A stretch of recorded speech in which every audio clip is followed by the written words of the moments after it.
আমরা শুরু করে দিই। হ্যাঁ, এখনো অব্দি 13 জন জয়েন করেছে, আমি বাদে। আজকে আমাদের আগের দিন যেমন আমরা সেকেন্ড অর্ডার সিস্টেমের time response, time domain specification সেগুলোকে ক্যালকুলেট করেছিলাম। আজকে দিয়ে আমাদের এই টাইম ডোমেন অ্যানালিসিস চ্যাপ্টারটা শেষ হবে। সেখানে আমরা কি করব, আমরা দেখব ট্রানজিয়েন্ট পার্ট, মানে মনে করো আমি একটা সিস্টেমে ইনপুট দিয়েছি, ইনপুটটা দেওয়ার ফলে যখন আমি রেসপন্স পাবো, আউটপুট পাবো, একটা সময়, খুব ছোট সময়, কিন্তু সেই সময়ে আমার আউটপুটটা অসিলেট করতে থাকবে বা ভাইব্রেট করবে, তারপরে গিয়ে সে স্টেবল হবে। ওই যে অসিলেট করছে ওই জায়গাটাকে আমরা বলি ট্রানজিয়েন্ট মোমেন্ট, ট্রানজিয়েন্ট টাইম। যখনই ও সেটলিং টাইম ক্রস করে ফেললো তখন তাকে আমরা বলি steady state, steady state time or steady state value যেটা পাবো। এবার স্টেডি স্টেটে পৌঁছানোর পরে এমন হতে পারে যে আমরা চেয়েছিলাম ভ্যালু 10, পেলাম 9.8, তার মানে একটা এরর আমার থেকে গেল। স্টেডি স্টেটে পৌঁছানোর পর যেই এররটা আমার আউটপুটে থেকে যাবে তাকে বলা হয় স্টেডি স্টেট এরর। আজকে আমরা সেটার হিসেব করব। তা আমি প্রথমে একটা আমার স্ক্রিনটাকে শেয়ার করি।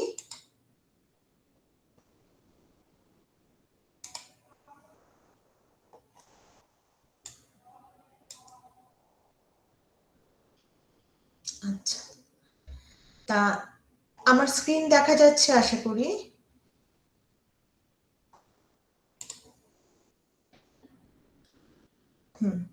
তা আমাদের আজকে কাজ হচ্ছে স্টেডি স্টেট এরর ক্যালকুলেট করা। তা দেখো এখানে এই ডায়াগ্রামটা, এই ব্লক ডায়াগ্রামটা আমরা আগে দেখেছিলাম, যে যেখানে এটা কোন ধরনের ফিডব্যাক কেউ বলতে পারবে? এই ব্লক ডায়াগ্রামটার এই ক্লোজ লুপ কন্ট্রোল সিস্টেম কোন ধরনের ফিডব্যাক আমরা ব্যবহার করেছি? পজিটিভ ফিডব্যাক না negative feedback? Negative feedback. Negative feedback, কারণ এখানে মাইনাস সাইন আছে। এটার থেকে আমরা ওভারঅল ট্রান্সফার ফাংশন বের করেছিলাম, যেটা নাকি এখানে লেখা আছে। এবার যদি আমরা আউটপুট জানতে চাই বা এরর জানতে চাই, তা এররটা বেসিক্যালি কি, এররটা আছে এখানে, তাই না? এররটা আছে এখানে, তার মানে এরর হচ্ছে জিএস এর ইনপুট এবং জিএস এর আউটপুট হচ্ছে আমার CS, output in Laplace domain. তাহলে আমি জিএস ট্রান্সফার ফাংশনকে আউটপুট বাই ইনপুট হিসেবে লিখতে পারি, যেটা থেকে নাকি আমি এই লাইনটা পেয়েছি। আউটপুট বাই ইনপুট হিসেবে লিখলাম। এবার এখানে সিএস তো আমি জানি, সিএস এর এক্সপ্রেশন আমরা জানা আছে। সিএস এর এক্সপ্রেশন কি? আরএস কে এদিকে গুণ করে দিলেই সিএস এর এক্সপ্রেশন হয়ে যাবে। তার মানে এটা হচ্ছে আমার এররের ল্যাপ্লাস ডোমেইনে এক্সপ্রেশন। এবার তোমাদের একটা কথা মনে হতে পারে যে ম্যাম আমি এররের ল্যাপ্লাস ডোমেইনে এক্সপ্রেশন বের করব কেন? কারণটা হচ্ছে যখন তোমরা continuous signals and linear system সাবজেক্টটা পড়েছিলে তখন সেখানে ল্যাপ্লাস ট্রান্সফর্ম করার সময় একটা টার্ম ছিল স্টেডি স্টেট এরর, বা ছিল final value theorem. Final value theorem, final value theorem মানে যে কোনো একটা সিগন্যাল একটা স্টেডি পজিশনে পৌঁছানোর পর যেই এরর, যেই ভ্যালুটা থাকবে সেই ভ্যালুটাকে বলা হয়, আমরা ফাইনাল ভ্যালু থিওরেমের সাহায্যে বের করতে পারি। তাহলে যখন টাইম টেন্ডিং টু ইনফিনিটি হবে তখন টাইম ডোমেইনে সেই সিগন্যালটার ভ্যালু ফ্রিকোয়েন্সি ডোমেইনে এইভাবেও ক্যালকুলেট করা যেতে পারে, যেটাকে ফাইনাল ভ্যালু থিওরেম বলা হয়। যেহেতু সময় টেন্ডিং টু ইনফিনিটি, তাই ফ্রিকোয়েন্সি টেন্ডিং টু জিরো, মানে টাইম আর ফ্রিকোয়েন্সি তো রেসিপ্রোকাল, একটা আরেকটার অপোজিট। টাইম আর ফ্রিকোয়েন্সি হচ্ছে রেসিপ্রোকাল। যদি টাইম আমার বাড়তে থাকে তার মানে ফ্রিকোয়েন্সি কমতে থাকবে, তার মানে টাইম টেন্ডিং টু ইনফিনিটি মানে ফ্রিকোয়েন্সি টেন্ডিং টু জিরো। এবং এস ইএস করলে আমি ওই ইটি সিগন্যালটার ল্যাপ্লাস ডোমেনে ফাইনাল ভ্যালুটা পেয়ে যাব। যে ফাইনাল ভ্যালুর থেকে আমি জানতে পারবো কতটা এরর হলো। তা এই final value of the error, তা ইএস এর জায়গায় এই এক্সপ্রেশনটা বসিয়ে দেব। তাহলে আমরা দেখতে পাচ্ছি স্টেডি স্টেট এরর বা final value of the error mainly কয়েকটা প্যারামিটারের উপর ডিপেন্ড করে। সেটা কি কি? একটা হচ্ছে ইনপুট আমি কি দিয়েছি, ইনপুটের প্যাটার্নের উপর আমার final value of the error depend করবে, আর জিএসএইচএস এর প্রোডাক্টের উপর ডিপেন্ড করবে, যেটা নাকি কন্ট্রোল সিস্টেমে তাকে লুপ ট্রান্সফার ফাংশন বলা হয়। দেখো কেন লুপ ট্রান্সফার ফাংশন বলা হয়? যদি আমি এখানে লুপের মধ্যে দিয়ে ঘোরাই তাহলে দুটোই আমার ব্লক এখানে আসবে, একটা GS multiplied by HS, GS multiplied by HS, তাই একে বলা হয় loop transfer function. Loop transfer function. এতদূর অব্দি বোঝা গেল যে আমরা কি করে final value of the error বের করব?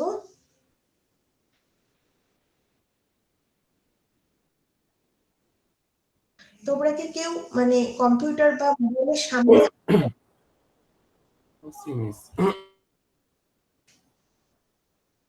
আচ্ছা, কেউ কি রেকর্ড করছো? জি মিস ঈশান রেকর্ড করতেছে। আচ্ছা, তোমরা সবাই রেকর্ডের ভরসায় থাকলে হবে? তাহলে তো আমাকে কেউ প্রশ্ন করতে পারবে না বুঝতে না পারলে। আপনি তো আসেনি অল টাইম অ্যাভেলেবল। না, থাকবো না। আমরা অল টাইম আছি বলে তোমরা এখন না বুঝলে তাহলে কি করে হবে? তাহলে এইভাবে আমরা final value of the error মানে স্টেডি স্টেট এরর ক্যালকুলেট করতে পারছি, যেটা নাকি দেখতে পাচ্ছি ইনপুটের উপর ডিপেন্ড করবে এবং লুপ ট্রান্সফার ফাংশন বা প্রোডাক্ট অফ জিএস আর এইচএস এর উপর ডিপেন্ড করবে। তা আমরা দেখি এবার এক এক ধরনের ট্রান্সফার ইনপুট দিয়ে দেখি কি কি হয়। তা যখন আমি ইউনিট স্টেপ ইনপুট দেব তখন ইউনিট স্টেপ ইনপুট দিলে কি হয় দেখি। ইউনিট স্টেপ ইনপুট যদি দেই তার মানে তার ল্যাপ্লাস ট্রান্সফর্ম হচ্ছে 1/s। তা আমি এখানে 1/s বসালাম, এখানে s ইন্টু 1/s, তার মানে ওপরে আমার 1 হয়ে গেল, তার মানে এখানে এই অবস্থায় থাকছে। তাহলে এরপরে আমি লিখতে পারি এই লিমিটটাকে ভেতরে দিয়ে দিতে পারি, কারণ এটা তো 1 কনস্ট্যান্ট, এটা 1 কনস্ট্যান্ট, তার মানে এই লিমিটটাকে আমি ভেতরে দিয়ে দিতে পারি। তাহলে এই যে আমার একটা ভ্যালু বের হবে after putting the limit s tending to 0, সেটাকে আমরা বলছি কেপি মানে পজিশন এরর কনস্ট্যান্ট। এটা হচ্ছে, তার মানে আমরা বলতে পারি যখন আমি ইউনিট স্টেপ ইনপুট দেব তখন আমি steady state value of error এভাবে বের করতে পারবো সরাসরি 1/1 প্লাস কেপি, যেখানে কেপি হচ্ছে এটা। এখানে মুখস্থ রাখার কিচ্ছু নেই, P stands for position error constant. Position কেন? কারণ আমি এখানে সিম্পল একটা ইউনিট স্টেপ ইনপুট দিয়েছি। এবার ইউনিট স্টেপের ডেরিভেটিভ টাইপের ইনপুট যখন দেব, ইউনিট স্টেপ আমি যখন র্যাম্প দেব তখন এটাকে বলবো ভেলোসিটি এরর কনস্ট্যান্ট। ইউনিটের পর র্যাম্প, র্যাম্পের পর আরেকবার ইন্টিগ্রেট করব প্যারাবোলিক, তখন এটাকে বলবো অ্যাক্সেলারেশন এরর কনস্ট্যান্ট। মানে এইভাবে এটাকে নামকরণ করা হয়েছে। তা এবার আমি স্ট্যাটিক ভেলোসিটি এরর কনস্ট্যান্ট কেন স্ট্যাটিক বলা হচ্ছে, তার কারণ এটা আমরা ধরে নিচ্ছি যে এটা স্টেডি স্টেটে, এখানে আর কোনো ডাইনামিক বা টাইমের সাথে সাথে আর কিছু বদল হবে না, একটা নির্দিষ্ট স্থির অবস্থায় পৌঁছে গেছে। তাই এই ভ্যালুগুলো যেটা বেরোচ্ছে এটাকে আমরা স্ট্যাটিক ভ্যালু বলছি। ডাইনামিক মানে যে সময়ের সাথে সাথে চেঞ্জ হতে থাকবে। তা এবার যদি আমি র্যাম্প ইনপুট দিই, তা ইউনিট র্যাম্প ইনপুট দেওয়া মানে আর এস এর পরিবর্তে 1/s² বসবে, 1/s² বসালে এখানে 1/s থাকবে, এখানে 1/s টা যদি গুণ হয়ে যায় এখানে s, এখানে sgs hs। তা আমি যদি লিমিটটাকে ভেতরে দিয়ে দেই তাহলে s টেন্ডিং টু 0 তে তো ফার্স্ট টার্মটা 0 হয়ে যাবে, তাই না? আর সেকেন্ড টার্মটায় কিছু একটা বের হবে, অবশ্যই সেটা ডিপেন্ড করছে on the product of GS আর এইচএস, মানে লুপ ট্রান্সফার ফাংশনের উপর ডিপেন্ড করছে যে এই ভ্যালুটা কি হবে। তাহলে এই ভ্যালুটাকে যদি আমি ভেলোসিটি এরর কনস্ট্যান্ট বলে নাম দেই, তাহলে আমার স্টেডি স্টেট এরর হচ্ছে 1/kV। তার মানে আমি যদি ইউনিট র্যাম্প ইনপুট দেই সিস্টেমে, তাহলে স্টেডি স্টেট এরর ইএসএস হচ্ছে 1/kV। তার মানে আমি যদি ইউনিট প্যারাবোলিক সিগন্যাল দেই ইনপুটে, তাহলে শুধুমাত্র ইনপুটে এখানে 1/s³ আসবে। দেখি কি হয়। আমি যদি ইউনিট প্যারাবোলিক দেই, তাহলে আমার এখানে 1/s³ বসাবো। একই রকম ক্যালকুলেশনে এখানে s² এসেছে। আমি যখন লিমিট s টেন্ডিং টু 0 করে দেব, s²টা তো আমার 0 হয়ে যাবে, শুধু পরের টার্মটা পড়ে থাকবে। তাহলে এর নাম যদি আমি অ্যাক্সেলারেশন, পজিশন, ভেলোসিটি, অ্যাক্সেলারেশন, তাহলে এর নাম যদি দিই অ্যাক্সেলারেশন এরর কনস্ট্যান্ট, তাহলে স্ট্যাটিক অ্যাক্সেলারেশন এরর কনস্ট্যান্টটা হবে যখন আমি ইউনিট প্যারাবোলিক ইনপুট দেব। তা আমি ইউনিট প্যারাবোলিক ইনপুট দিলে 1/ka, 1/ka। তার মানে এভাবে আমরা প্রত্যেকটা বিভিন্ন ধরনের ইনপুটের জন্য আমরা এরর কি পাবো সেটা ডিপেন্ড করছে। কিন্তু শুধু ইনপুটের উপরেই যে ডিপেন্ড করছে তাও না, এখানে কিন্তু আরো একটা টার্ম আছে, loop transfer function. Loop transfer ফাংশনের উপরও ডিপেন্ড করছে। কিভাবে? যদি আমার এটা টাইপ 0 সিস্টেম হয়, টাইপ 0 মানে কি? যে কেউ আমাকে বলো তো, টাইপ 0 সিস্টেমের মানে কি?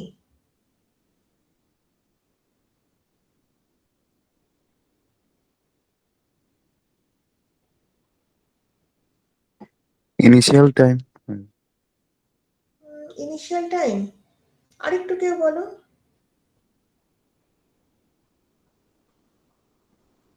যখন আমাদের s = 0 লোকেশনে কোনো পোল থাকে না, তাকে আমরা বলি টাইপ 0 সিস্টেম। যখন s = 0 পজিশনে একটা পোল থাকে সিস্টেমের, তখন সেটাকে আমরা বলি টাইপ 1 সিস্টেম।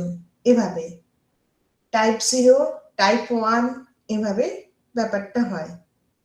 তার মানে জিএসএইচএস তো আমার লুপ ট্রান্সফার ফাংশন, সেখানে সেই লুপ ট্রান্সফার ফাংশনের টাইপের ওপর আমার ডিপেন্ড করবে যে এস এস কাটাকাটি যাবে না কাটাকাটি যাবে না, তার উপর আমার এই ভ্যালুটা ডিপেন্ড করছে, এবং এই ভ্যালুর ওপর আমার এররটা ডিপেন্ড করছে।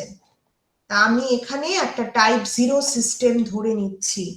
টাইপ 0 সিস্টেম আমি র্যান্ডমলি একটা জেনারেলাইজড সিস্টেম ধরেছি। দেখো এখানে s = 0 লোকেশনে কোনো পোল আছে? নিচের পার্টে পোল থাকে। s = 0 লোকেশনে কোনো পোল আছে? না ম্যাম। নেই। তার মানে এটা টাইপ 0 সিস্টেম। তাহলে এটা যদি আমার টাইপ 0 সিস্টেমে আমি যদি ভ্যালুগুলো বসাই, তাহলে কেপির মান কিভাবে বের করব? ইউনিট স্টেপ ইনপুট দিলে আমার বের হতো 1/1 + কেপি, আর কেপি বের হতো এইভাবে। তাহলে এখানে যে ট্রান্সফার ফাংশনটা ধরেছি জিএসএইচএস, লুপ ট্রান্সফার ফাংশন, তার যদি লিমিট s টেন্ডিং টু 0 বসাই, তাহলে কেপির মান পেয়ে যাব, যেটা নাকি এখানে বসাবো, তাহলে এরর পাবো ইউনিট স্টেপ ইনপুটের জন্য। দেখি সেটাই করব এবার। এবার আমরা এই যে দেখো এখানে এখানে এই যে এই জিএসএইচএস এ যদি s টেন্ডিং টু 0 বসাই, আমার মান কত আসবে? s টেন্ডিং টু 0 বসালে আমার মান কি হবে?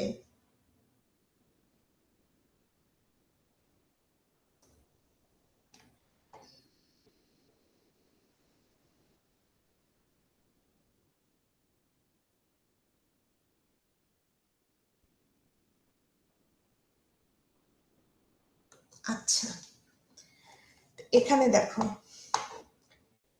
আমি এখানে যখন এইটাতে s টেন্ডিং টু 0 করছি, আমি এখানে যখন এইটাতে s টেন্ডিং টু 0 করছি, তখন এখানে যদি আমি 0 প্রত্যেকটা জায়গায় যদি আমি 0-র মান বসিয়ে দেই, তাহলে এখানে t1, t2, tm, ta, tb, tn এগুলো সব থাকবে তো, তাই না? কেউ তো ডিলিট হয়ে যাবে না।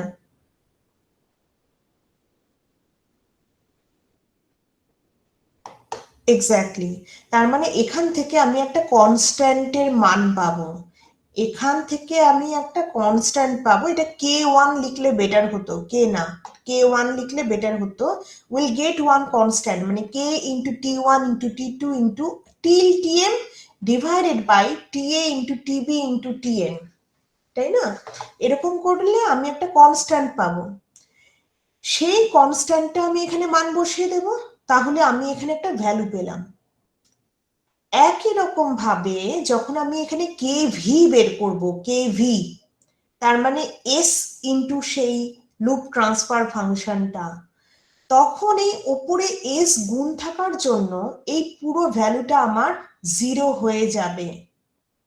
তা kv এর মান যখন আমি এখানে বসিয়ে দেব, তার মানে error infinite, anything divided by 0 মানে ইনফাইনাইট, এটা একটা আনলিমিটেড ভ্যালু।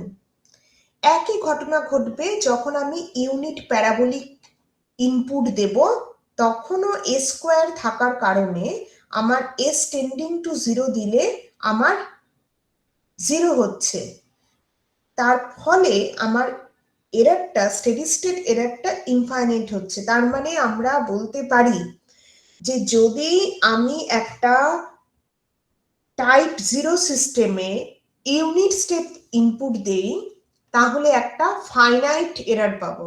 ফাইনাইট মানে পরিমাপযোগ্য, যেটাকে মাপা যাবে। কিন্তু যদি র্যাম্প বা প্যারাবোলিক সিগন্যাল দেই, তাহলে একটা ইনফাইনাইট এরর আসবে, মানে সেটা দিয়ে কাজ করা যাবে না, সিস্টেমে কাজের যোগ্য হবে না। তার মানে শুধুমাত্র যে আমার স্টেডি স্টেট এরর ইনপুটের উপর ডিপেন্ড করছে তা না, আমার লুপ ট্রান্সফার ফাংশনের উপরও ডিপেন্ড করছে। তো এবার যদি আমি টাইপ 1 একটা সিস্টেম ধরি, দেখো এখানে যদি আমি টাইপ 1 সিস্টেম ধরি, তো টাইপ 1 ধরলে দেখা যাচ্ছে এই যে দেখো এখানে একটা s is equal to 0 লোকেশনে একটাই পোল আছে, তার মানে এটা টাইপ 1। তা এবার যদি টাইপ 1 হয়, তার মানে আমি যখন ওই ইউনিট স্টেপ ইনপুট দিলে কেপির মান কি হবে, জিএসএইচএস কে সরাসরি আমি লিমিট বসাবো s টেন্ডিং টু 0, ওপরে যা হলো হলো, নিচে যখন 0 চলে আসবে তো ইনফাইনাইট হয়ে যাবে। তাহলে স্টেডি স্টেট এররটা কি হবে, 1/1 প্লাস ইনফাইনাইট মানে 0।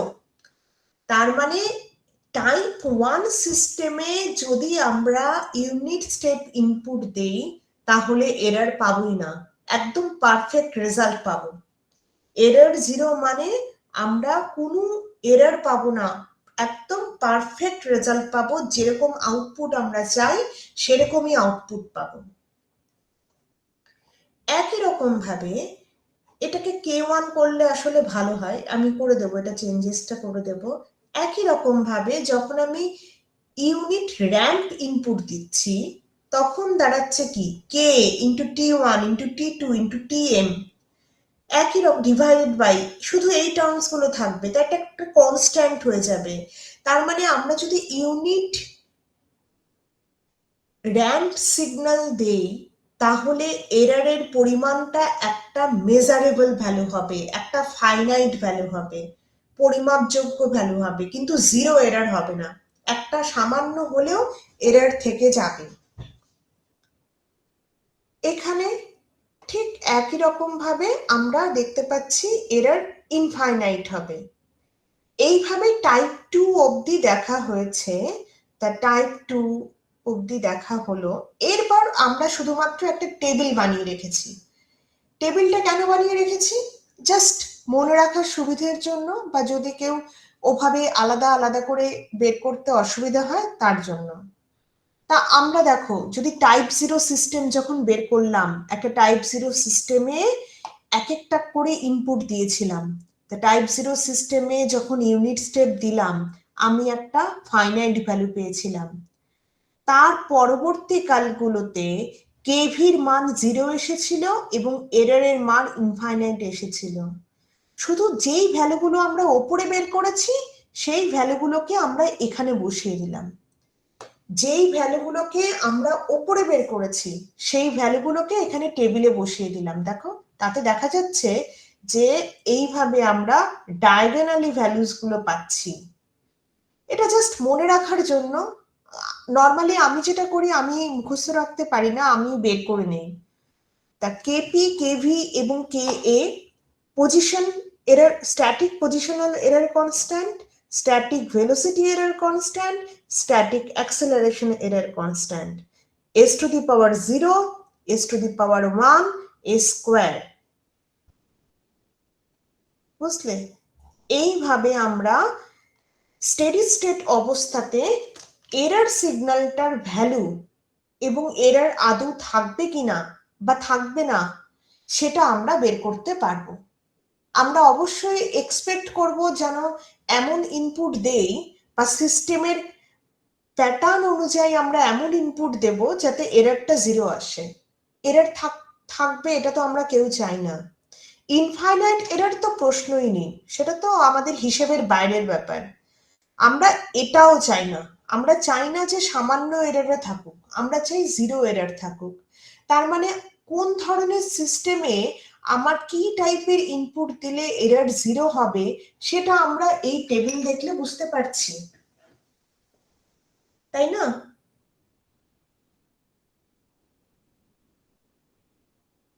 তাই কি?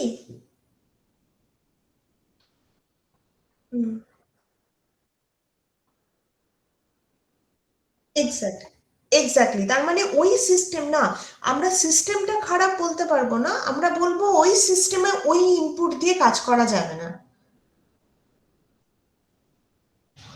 ইনপুটটাকে বদলাতে হবে। মানে ওই ইনপুটটা ওই সিস্টেমের জন্য পারফেক্ট না।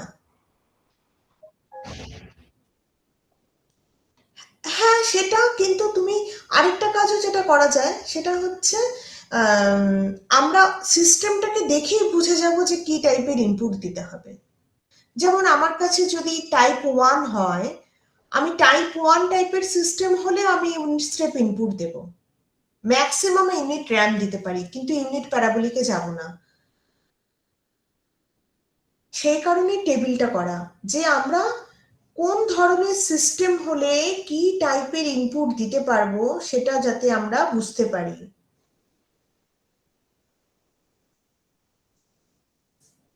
এরকম কিছু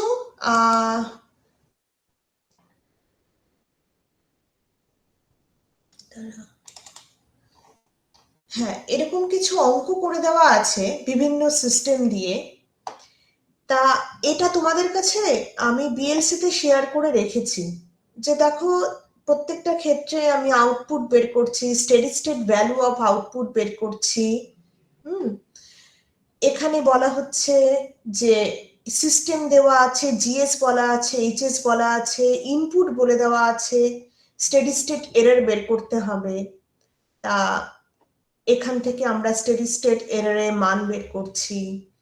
তা এরকম করে বেশ কিছু অঙ্ক করে দেওয়া আছে যেটা তোমাদের বিএলসি তে আমি অ্যাটাচ করে দিয়েছি।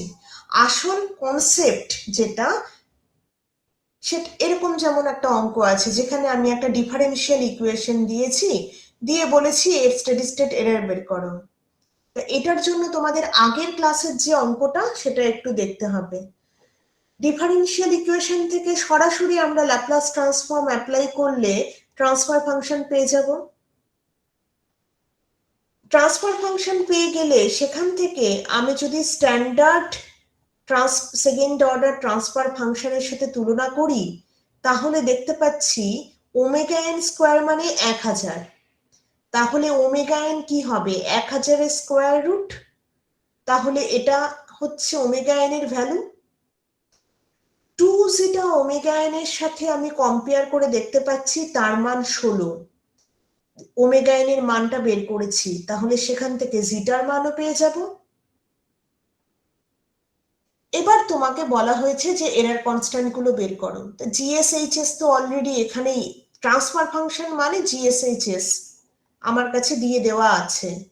এবার কেপি, কেভি, কে এ প্রত্যেকটা বের করলে।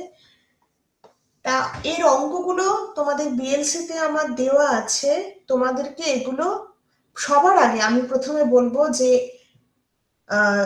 গত সপ্তাহে যখন ফার্স্ট অর্ডার সিস্টেমটা পড়ালাম তার যে অঙ্কটা সেটা আগে করতে হবে, তারপরে second order system last class, তারপরে আজকেরটা। তা হঠাৎ করে জাম্প করে আসলে আজকেরটা হয়তো কঠিন লাগতে পারে, কিন্তু যখন তোমরা প্রত্যেকটা পরপর আসবে it will not be very tough.